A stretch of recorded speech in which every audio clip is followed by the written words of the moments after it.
너티야 나 OTT의 김 작가라고 하고요. 조 작가입니다. 안녕하세요. 반갑습니다. 네. 올해 4월에 오픈된 넷플릭스를 대표하는 시리즈 중에 하나죠. 블랙미러 네. 시즌 7번째 얘기를 들고 왔습니다. 다 보고 난 뒤에 소감은 저는 와 재밌다. 그리고 이 제목과 드라마의 제목과 지향하는 바를 이렇게 매 회마다 다 담을 수가 있나? 실제로 평점 전체 평점도 4시즌 이후로 가장 높더라고 이번 시즌이. 네. 일단 제목이 블랙미러 검은 거울. 블랙이라는 이제 화면이 꺼진 모니터나 휴대폰 화면을 네. 상징하죠. 이제 그 꺼진 화면에 이제 보통 그걸 바라보는 사람의 얼굴이 비치니까 그걸 마치 이제 거울에 비유를 해서 이제 블랙미러라고 하는데. 그리고 화면은 꺼진 것처럼 보이지만 그 기계는 계속 저를 보고 있잖아요. 그렇습니다. 네. 네. 그런 면에서 약간 섬뜩한 심연이 응시를 하고 있는 거죠. 네네. 시즌 7은 총 6개의 에피소드로 구성이 되어 있습니다. 조 기자님은 어떤 거 재밌게 보였어요? 가장 이 시즌을 대표하는 에피소드는 첫 번째 이야기, 보통 사람들이 아닌가. 저는 이걸 제일 재밌게 보고 약간 비분간개하면서 그렇죠. 보는 그런 감도 좀 있었는데, 건설 현장에서 일하는 남편 그리고 교사인 아내 두 사람이 소박하지만 행복하게 잘 살고 있다가 아내가 몸이 어딘가가 고장이 나죠. 의식불명이 되죠. 네. 어떤 한 업체가 접근을 해옵니다. 저희는 리버마인드라는 회사고, 그리고 저희가 안내해드리는 서비스, 우리 서비스를 구독하시면은 아주 건강한 삶을 계속 유지하실 수 있다. 현대의학으로는 이게 완치가 안 되지만 네. 이제 이 사람들이 만들어낸 기술로는 그 클라우드에 있던 이제 기억이 스트리밍이 되면서 평상시하고 똑같은 그 기억을 가진 아내로 돌아온다. And then the Rivermind system transmits cognitive function from the backup on the cloud-based server, allowing her to live her life. 그리고 그 실제로 그게 또 잘 돌아갑니다. 네. 처음에는 $300 그렇죠. 였어요. 월 구독료가. 월 요금제가. 네. 문제는 이 다음부터 시작이 됩니다. 그렇죠. 네. 이 아내가 교사인데 갑자기 수업 시간에 광고가 막 나와요. 자기도 모르게. 트루먼 쇼인 줄 알았어요. 예. 네. Feeling over the hill? Don't panic. There's hope for you. Find your mature match at Silver Swans, exclusive dating for the over 50. 그래서 처음에는 이게 본인도 인식을 못하는 사이에 나오죠. 그러니까 광고를 자기가 말했다는 걸 모르고. 네. 그래서 다시 업체에 찾아가 봤더니 지금 요금제는 싼 요금제이기 때문에 어쩔 수가 Oh, 없다. yeah, that's a commercial 그래서 message. 광고를 없애려면은 $800짜리 더 비싼 요금제를 써야 된다. 하늘이 무너지는 소리죠, 이제 사실. 네. 여기서부터. 근데 이거 보면서 정말 좀 한편으로는 괘씸하면서 좀 무시무시했던 게 아예 없는 얘기가 아니잖아요. 그렇습니다. 그런 거 많이 느끼셨죠? 내가 그냥 친구랑 얘기하거나 누구랑 얘기했는데 그 얘기가 반영돼서 광고에 뜨는 경우가 있잖아요. 맞아요. 네. 여기서 똑같은 게 아이들한테 얘기하다가 갑자기 뜬금없이 과자 광고를 한단 말이죠. 맞아요. Kids love honey. That's why parents love Honey Nugs. Whole grain chunks covered in golden Tupelo honey. The sweetest way to start your day. Honey Nugs from Dita. 그 말인즉슨 이 구독 서비스를 제공하는 업체가 이 여주인공이 지금 누구를 상대하고 있는지 다 듣고 알고 있다는 얘기잖아요. 그렇죠. 네. 네. 그렇기 때문에 그거에 따른 맞춤형 광고가 나가는 거고. 프라이버시의 문제가 생기죠. 네. 네. 학교에서 이제 아이가 찾아서 상담을 합니다. 선생님한테. 갑자기 이제 그걸 또 광고로 답을 하죠. And the truth is, families that stay together bask in the glow of Christ's heart. For more information on faith-based family counseling, visit christsheart.com. 그래서 이제 종교 사이트를 막 광고를 하는데 저 광고형 요금제를 쓴단 말이에요. 네. 넷플릭스. 그 장면이 이어지면서 바로 광고가 나와요. 넷플릭스 광고가 나와요. 그게 막 다른 분들은 어떤지 모르겠는데 저는 그 장면에서 굉장히 약간 좀 섬찟했습니다. 네. 우리도 널 보고 있지롱! 막 이런 지금 네가 드라마를 보고 있지만 드라마를 현실이야. 이런 거에 가장 선봉에 서 있는 넷플릭스가 이런 걸 비판하는 내용의 드라마를 스트리밍하고 있다는 것도 약간 하이러니죠. 우린 이만큼 대인배지롱 뭐 이런 건가? 그런 걸 수도 있고 네. 이 시청률이 나오면 뭐든지 보여줄게 일 수도 있는 거죠 사실. 네. 제목부터 약간 좀 중의적인 의미가 있는데요. 커먼이라는 게 일반이라는 의미도 있으니까 이 커먼 피플이라는 보통 사람들이라는 의미에다가 일반 이용자들이라는 의미도 담고 있는 보급형 그렇습니다. 서비스 네. 이용자. 프리미엄 피플이 아닌 거죠 말하자면. 네. 네. 그래서 참 뭐랄까 이게 이런 구독 경제의 함정이라는 게 우리가 선택한 것 같지만 사실은 그게 아니라는 거죠. 굉장히 많은 함정과 그물들이 어쨌든 일단 가입을 하면 빠져나가지 못하게 만들고, 그래서 실제로 이제 우리가 취할 수 있는 건 이만큼인데 누려야 되는 건 이만큼이고. 그리고 그 레버리 호텔 아쿠아피나 배우가 나와서 네. 저희에게도 좀 더 익숙했던 시작을 영화 보였던. 제작자로 나오는데 이 네. 영화가 좀 우리가 알던 영화하고 좀 다르죠. 네. 그 기존에 있던 고전 영화들을 그러니까 시뮬레이션, 가상현실로 시뮬레이션을 해서 통째로. 배우가 아예 거기에 들어가서 그렇습니다. 연기를 하는 거죠.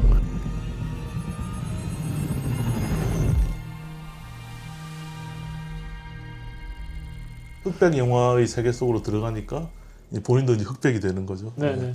단순히 이제 영화 속 설정만 이제 입력이 되어 있는 캐릭터들이어서 대사 그대로 이제 진행을 해야 되는데, 이게 이런 블랙미러 특유의 인간이 모든 거를 이제 통제할 수 있으리라 여겼던 것들이 무너지기 시작하잖아요.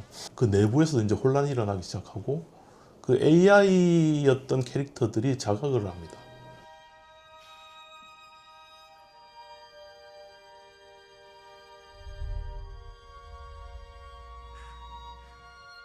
그러면서 실제로 이제 주인공 배우와 AI 캐릭터가 어느 교감을 이루게 되는 그 과정이 사실 좀 굉장히 좀 뭉클하기도 하면서 아름답기도 하면서 그랬습니다. 그 통제가 안 되는 그 환경 속에서도 자아내는 그 감동과 이런 것들이 있었죠. 그러니까 블랙미러 특유의 이렇게 가다가는 파국으로 그냥 치닫고 끝나겠구나라는 느낌이 오잖아요. 네. 보다 보면. 근데 그걸 벗어나는 전개로 간다는 게 일단 신선하기도 했고, 거기서 오는 감동도 좀 있었던 것 같아요. 그래서 이번 작품도 약간 그 영화가 주는 위로, 그거에 대한 메시지가 좀 들어가 있는 것 같아서, 어쨌든 기술은 우리가 좀 이렇게 경계해야 되는 부분들이 있지만, 영화 자체는 그래도 여전히 우리에게 꿈과 희망을 주는 아름다운 매체다라는 메시지가 담겨 있다는 생각을 했어요. 내가 상대하고 있는 사람이 진짜 배우가 아니고 결국엔 디지털 코드고 이런 건데도 감정을 주고받을 수가 있겠네 라는 어이없는 믿음까지 예, 느껴지게 하더라고요.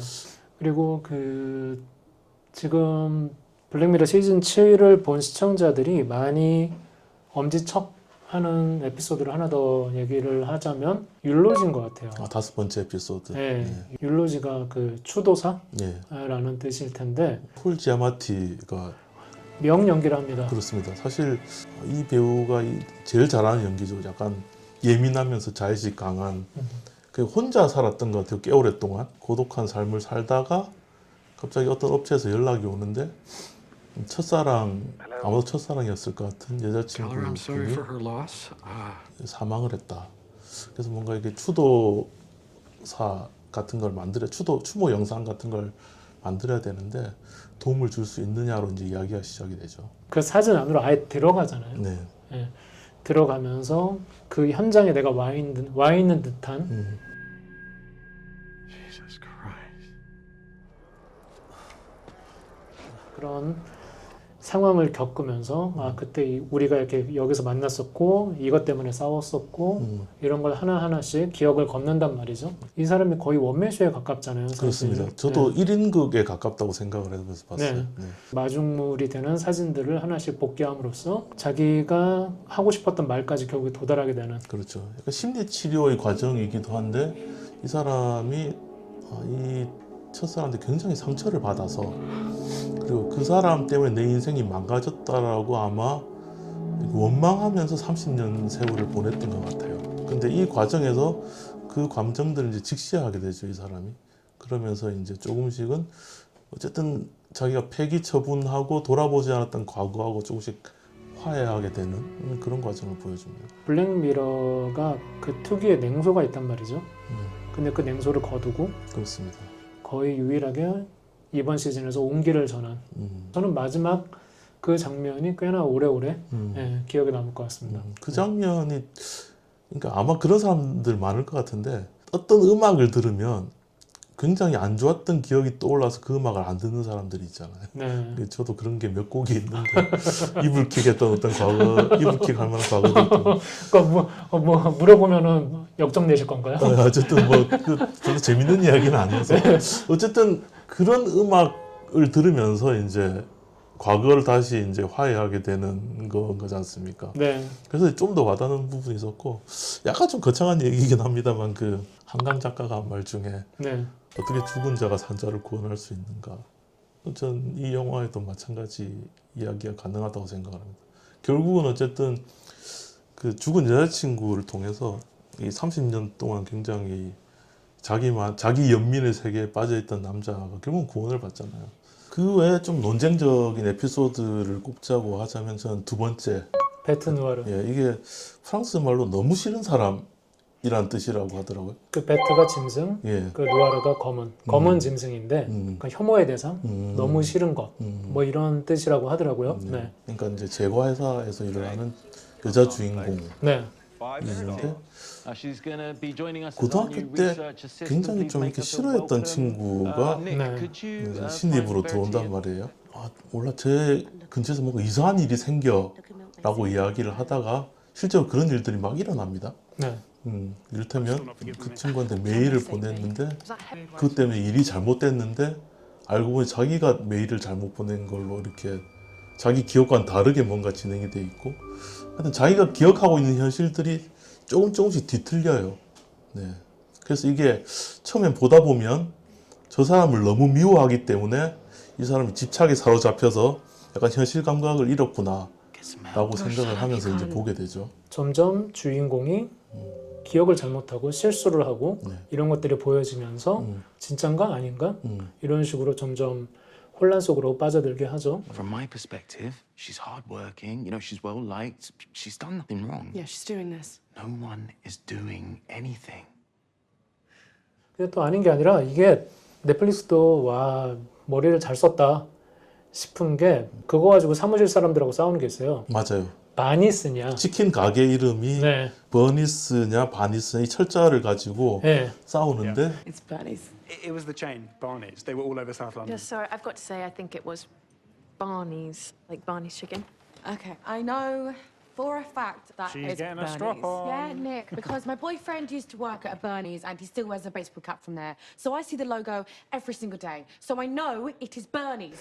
넷플릭스도 이걸 내보낼 때 어떤 시청자한테는 BER 버니스라고 내보내기로 하고 어떤 시청자한테는 BAR 바니스라고 내보낸다고 하더라고요. 아 그렇구나. 네, 네, 네. 저는 바니스였더라고요. 저는 버니스였습니다. 그렇군요. 네. 저는 버니스였습니다. 네. 아주 요놈들 아주 기가 막히게 주인공이 무척 미워하고 자기 자리를 위협하는 듯한 그 친구 이름이 그 베리티였던 네. 걸로 기억하는데 베리티라는 친구의 이름 설정도 약간 의미심장해 보였던 게 베리티가 진실을 뜻하는 라틴어의 베리타스. 네. 네.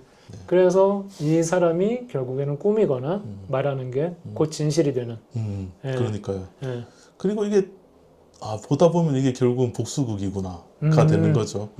약간 올드보이 같은 이야기예요. 맞아요. 네, 주인공은 사실 알고 보니 가해자였던 거고 저 가해자로 보이는 저 사람이 알고 보면은 예전에 뭐 어떤 상처를 받았기 때문에 의도적으로 이제 이 회사에 들어온 건데 그래서 약간 그 여성들이 주인공의 SF 버전의 올드보이 같은 느낌이 있습니다. 이제. 네. 예. 어쨌든 이 그 블랙미러 시즌 같은 경우는 각자 개별적인 에피소드라서 시즌 1부터 봐야지 하는 그런 부담감이 전혀 필요가 없죠. 그렇습니다. 네. 지금까지 안 보셨던 분들도 시즌 7부터 시작하셔도 아무런 문제가 없죠. 7시즌부터 시작하신 분들도 일단 5화까지는 보시고 멈춘 다음에 4시즌의 첫 번째 이야기를 보셔야 돼요. 7시즌의 여섯 번째 이야기인 USS 칼리스터 인피니티 속으로가 4시즌 1화인 USS 칼리스터의 속편이거든요. 4시즌 첫 번째 USS 칼리스터가 1편 그리고 시즌 7의 마지막 에피소드인 USS 칼리스터 인피니티 속으로가 2편. 속편, 그렇죠. 네. 네. 이 되는 거죠. 네. 특히 그 4시즌의 첫 번째 에피소드인 USS 칼리스터가 지금까지 공개된 블랙미러 시리즈 중에서 에미상을 제일 많이 받은 작품이에요. 그러니까 그래서 일단 작품성도 인정받은 작품이고 이게 설정 자체가 굉장히 특이한 SF인데 그 배경은 사실은 게임 회사거든요. 이게 약간 몰입형 게임. 그러니까 이게 관자놀이에다가 그 가상현실 기구를 붙이면 이제 게임 속의 주인공이 되어서 이제 실제로 가상현실 속에서 이제 게임을 하게 되는 건데, 알고 보니 이 게임을 개발한 사람이 그 자기가 평소에 좀 마음에 안 들었던 동료 직원들의 유전자를 채취를 해서 그 게임 속의 가상 캐릭터로 만들어서 넣어버립니다. 그래서 자기가 함장으로 있는 게임 속 그 함선에서 부하 직원으로 다 만든 다음에 끝없이 괴롭혀요. 나하고 똑같은 기억과 똑같은 자아를 가진 캐릭터가 게임 안에서 탄생을 합니다. 그런데 게임 밖으로 나갈 수도 없고 영원히 고통을 받는 거죠. 영원히 퇴근을 못 한다는 것 그렇죠. 자체가 직장인들에게 예, SF 지옥인 거죠. 그렇다고 해서 이게 바깥쪽에 나는 그냥 그대로 또 생활하고 있는 거예요. 그 갇혀 있던 캐릭터들이 어떻게 반란을 일으키고 그게 성공을 하느냐, 이 과정들이 약간 좀 그 스타트렉 시리즈와 스타워즈 시리즈의 오마주를 바치는, 그 SF 팬이라면 이렇게 좀 가슴이 웅장해지는 그런 소스들로 가득한 추천작입니다. 아우 재밌게 봤습니다. 네. 네. 네, 저희 지금까지 블랙미러 시즌 7에 대한 얘기 나눠봤고요. 그리고 국내외 팬들이 많다 보니까 각자 최고로 꼽는 그런 에피소드가 있단 말이죠. 네. 시즌 7이 아니더라도. 네. 네. 그런 측면에서 저는 시즌 1의 첫 번째 얘기, 우리나라에서도 제일 유명할 것 같아요. 네, 공주와 돼지라는 그 에피소드가 있는데, 정말 블랙미러라는 그 제목과 그리고 제목이 함의하고 있는 그 철학, 그거를 정확하게 잘 보여준 그런 에피소드라서 못 보신 분들이 있다면은 그거 보시고 시즌 7 넘어가셔도 될 것 같고, 근데 다만 소재나 이런 것들이 굉장히 강력합니다. 야, 사람이 이렇게까지 할 수 있네 하는 내용들이 분명히 있고, 근데 그 뒤에 냉혹한 현실을 바라보는 그런 거울이 떡하니 마련되어 있다는 거. 저희는 오늘 여기까지 하겠고요. 그리고 여러분들께서 즐겁게 보신 OTT 시리즈나 작품들이 있으면 댓글로 추천해 주셔도 좋겠습니다. 네, 고맙습니다. 감사합니다.